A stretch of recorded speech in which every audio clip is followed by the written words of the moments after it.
The autumn air in Dallas carried the scent of exhaust fumes and fresh-cut grass, a strange marriage of industry and innocence.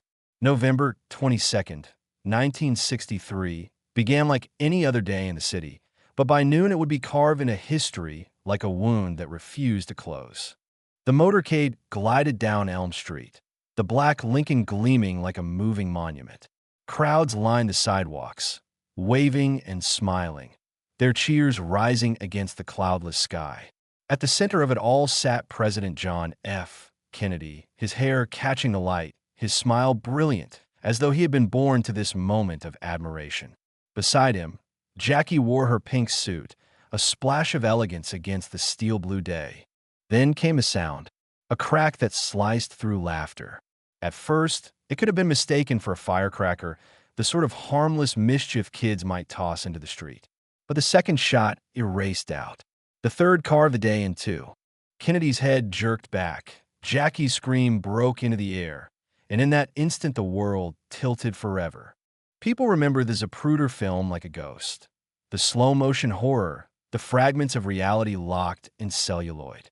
But what the camera could not capture was the way time itself seemed to stall, the way every witness was suddenly chained to the moment, unable to move forward or back.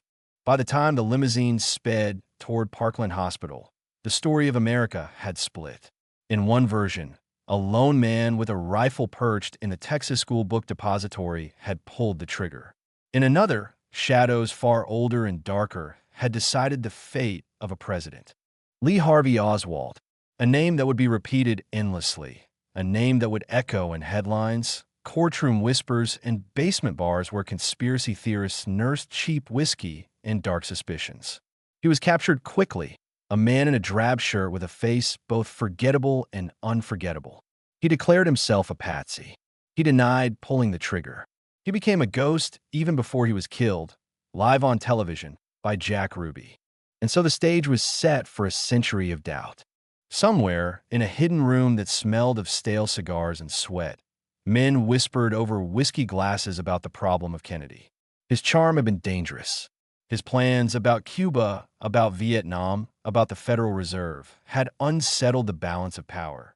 To some, he was the future. To others, he was an obstacle. And obstacles, in that world, were removed.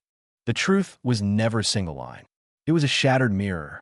One piece showed the Mafia, bruised by Kennedy's crackdowns, eager for revenge.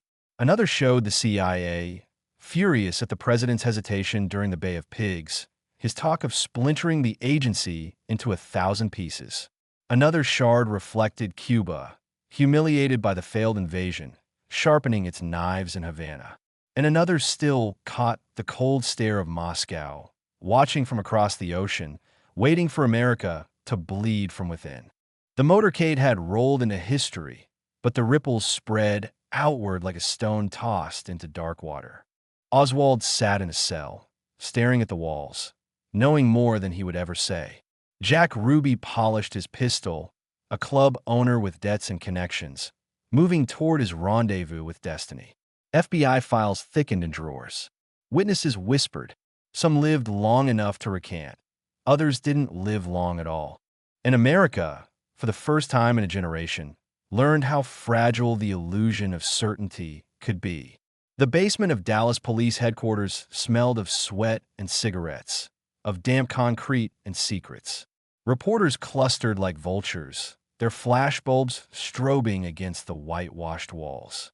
Somewhere in that blur of movement was Lee Harvey Oswald, handcuffed, flanked by officers, his face strangely calm for a man accused of killing the most powerful figure in the world.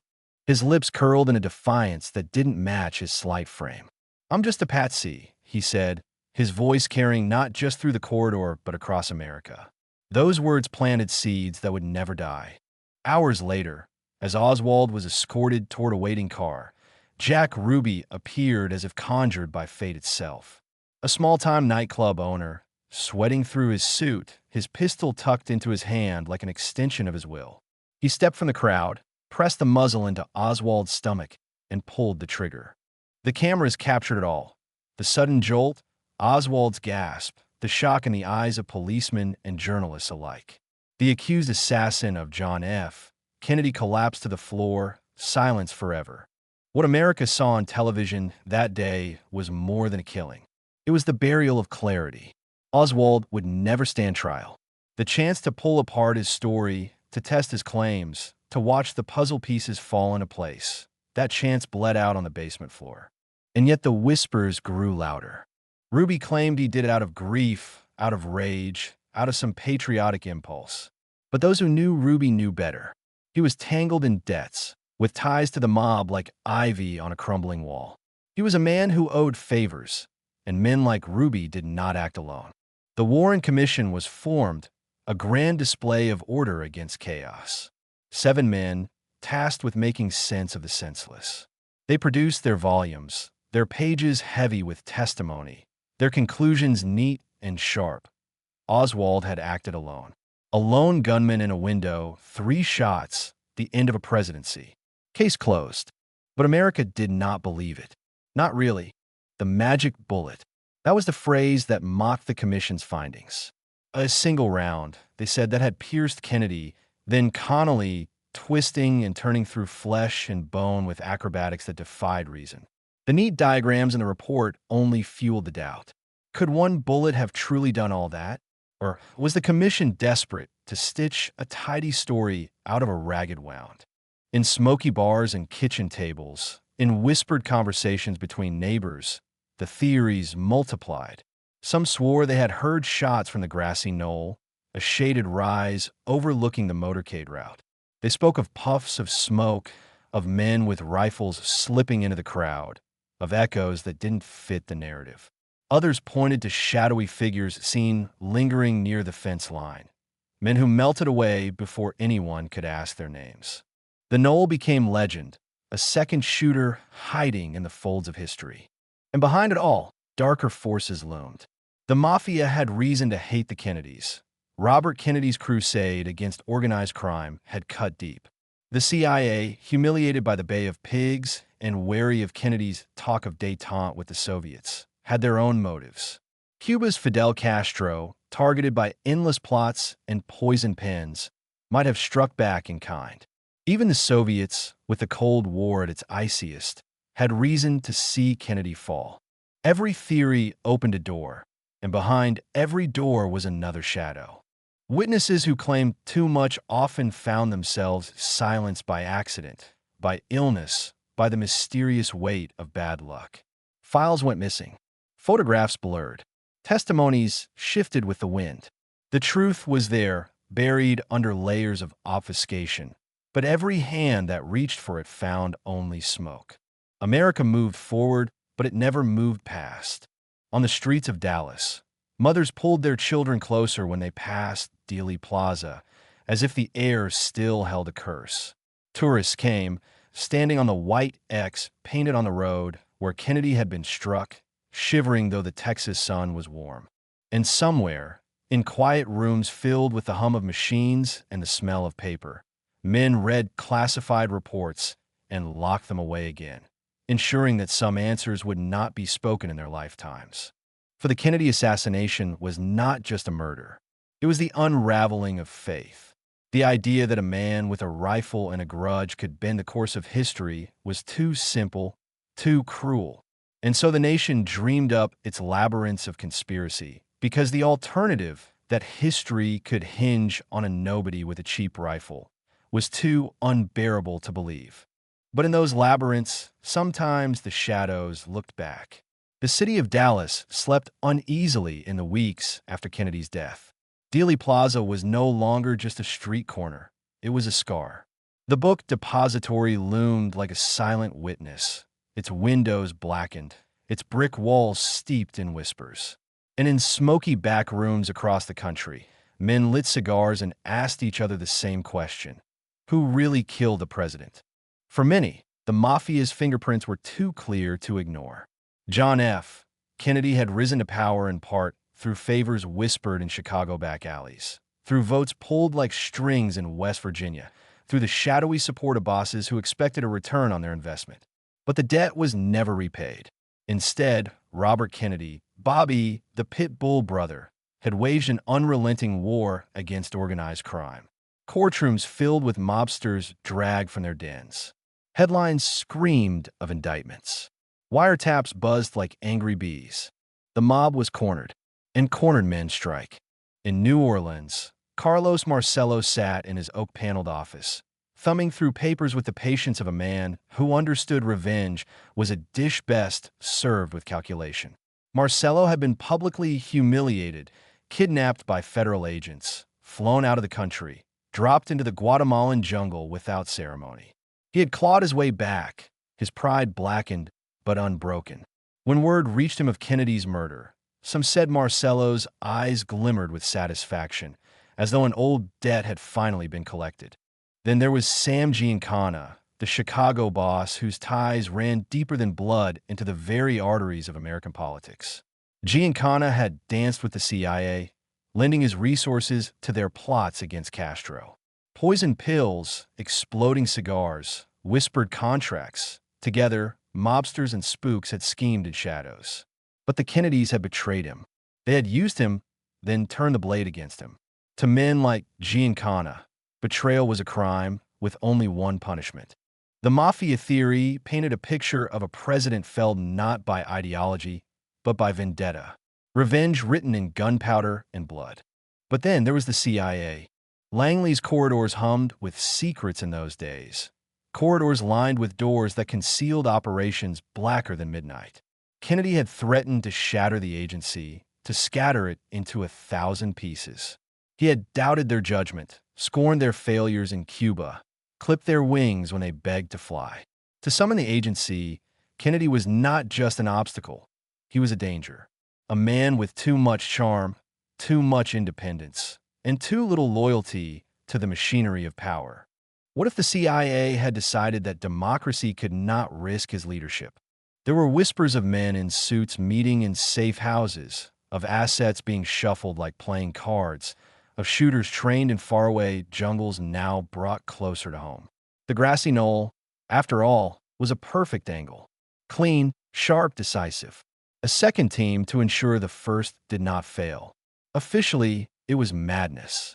Unofficially, it was a possibility that refused to die. Then Cuba. Cuba. Fidel Castro had watched the Bay of Pigs with a smile carved from steel.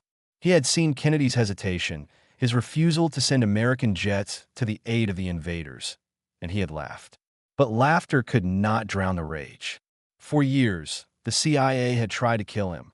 Poison, sabotage, endless plots. And Castro knew the truth of power. When a man tries to kill you often enough, eventually you must strike back. Some swore they had seen Cuban exiles training in the swamps of Florida, men who vanished just as suddenly as they appeared. Others pointed to Oswald's strange trips, his visits to the Cuban and Soviet embassies in Mexico City, his desperate attempts to align himself with causes larger than his own. Was he just a drifter seeking meaning, or was he a pawn already positioned on the board? And above all, there loomed Moscow. Nikita Khrushchev had stared down Kennedy in the crucible of the Cuban Missile Crisis, the world balanced on the edge of annihilation. They had stepped back from the brink together, two men who understood the gravity of destruction. But in the dark logic of the Cold War, trust was a luxury no one could afford. Could the Soviets have orchestrated the assassination as the ultimate stroke in their great game? A rifle, a scapegoat, a crack in the armor of the American dream. Every path led to shadows. Every answer dissolved into more questions. Witnesses swore they heard more than 3 shots, that the echoes came from 2 directions at once. Photographs surfaced showing figures where no one should have stood, blurred men behind fences, strangers who melted into the crowd. Some witnesses died in accidents too neat to be coincidence. Others changed their stories under pressure, their voices trembling on witness stands.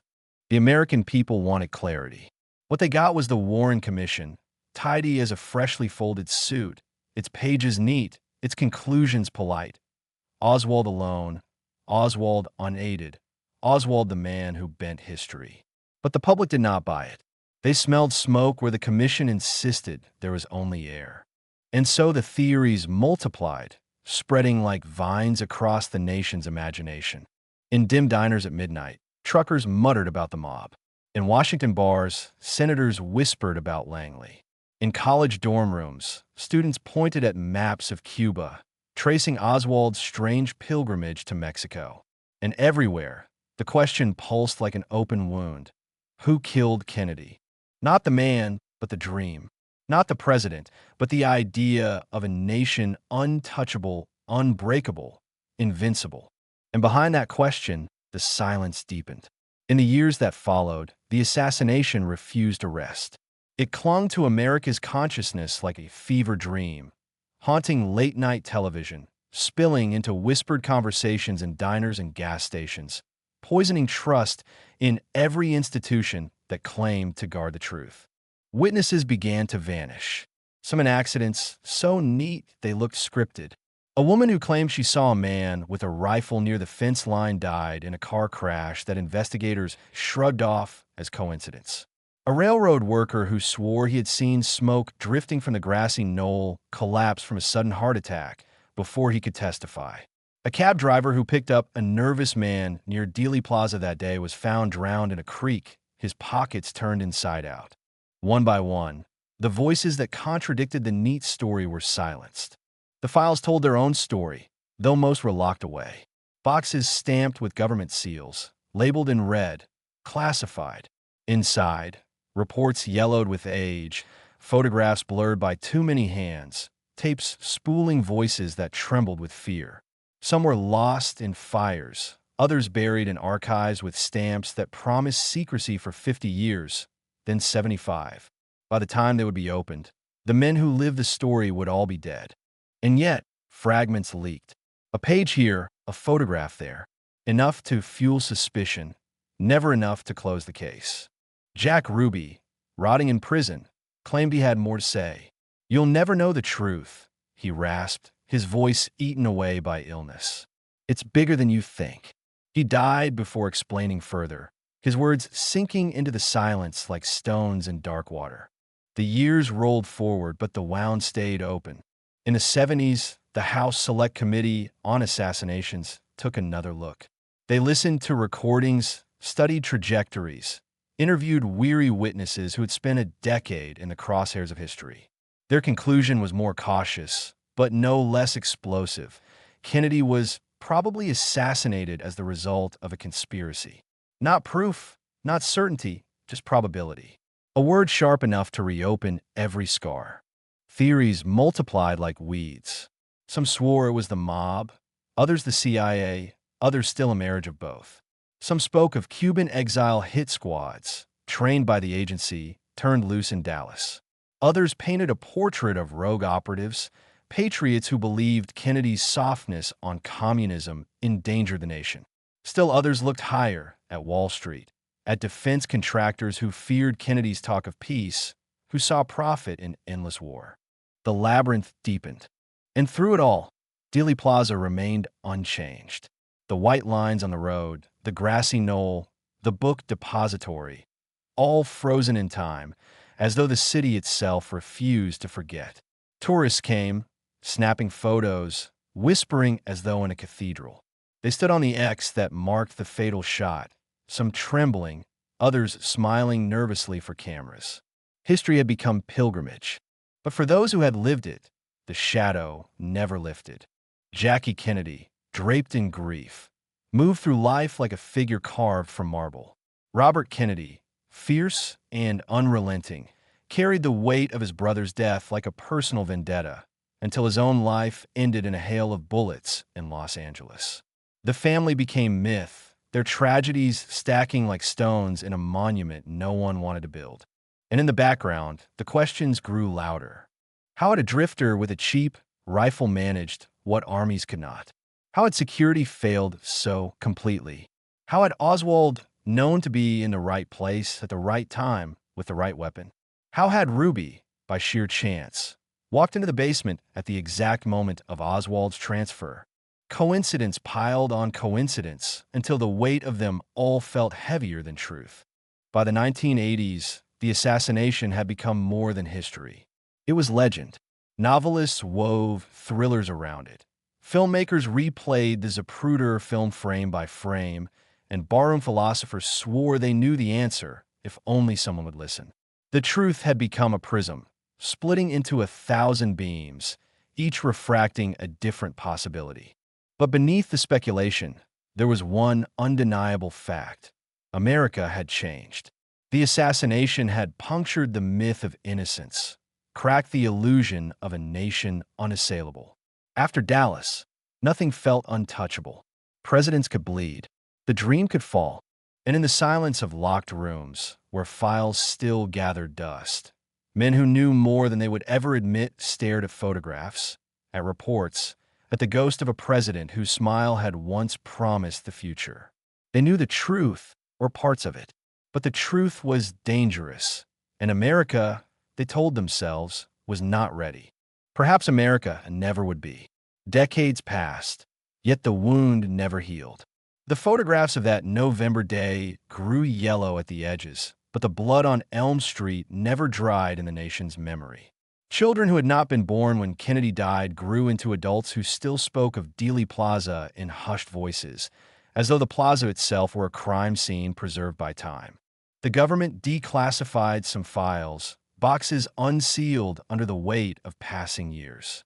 Pages fluttered out like dead leaves, redacted reports, names blacked out, timelines that didn't match. Each release was promised as the final word, but instead each revelation deepened the fog. Why were some names hidden even now? Why did so many reports contradict each other? In 1992, a new law demanded the full disclosure of assassination records. But deadlines slipped, extensions were granted, and still the truth refused to walk into daylight. Presidents signed delays with pens heavy with politics. Even half a century later, whole sections remained sealed, stamped with the warning that America was not ready to know itself. Meanwhile, the theories became folklore. The Mafia, the CIA, Castro, the Soviets, the defense industry, even whispers of Lyndon Johnson himself, all paraded as suspects in the great trial of history. Each theory had its believers, each with evidence like fragments of bone pulled from a battlefield. None could prove their case, yet none could be disproven. And so the truth existed in fragments, scattered like shards of a shattered mirror. Each generation picked up a piece, gazed into it, and saw a different killer staring back. Dealey Plaza remained a shrine. Tourists stood on the painted X in the road, staring at the book depository's sixth-floor window. Some swore they could hear echoes in the wind, the crack of rifles that refused to fade. At night, the plaza was empty but never silent, haunted not by ghosts of the dead, but by the questions that refused to die. And somewhere, in vaults guarded by silence, the last pieces of the puzzle still wait. Perhaps they will be released. Perhaps not. Perhaps the truth is already buried in the graves of men who made promises they could never keep. But the story lives on, in every whispered conversation, in every frame of the Zapruder film replayed like scripture, in every theory that grows new roots in the fertile soil of doubt. For the assassination of John F. Kennedy was more than the death of a man. It was the death of certainty. It was the moment America learned that even its brightest dreams could be shattered in broad daylight before 1,000 witnesses and still remain forever unsolved. And maybe that is the cruelest truth of all, that in the heart of every mystery lies not an answer, but an echo. And in Dallas, that echo has never stopped.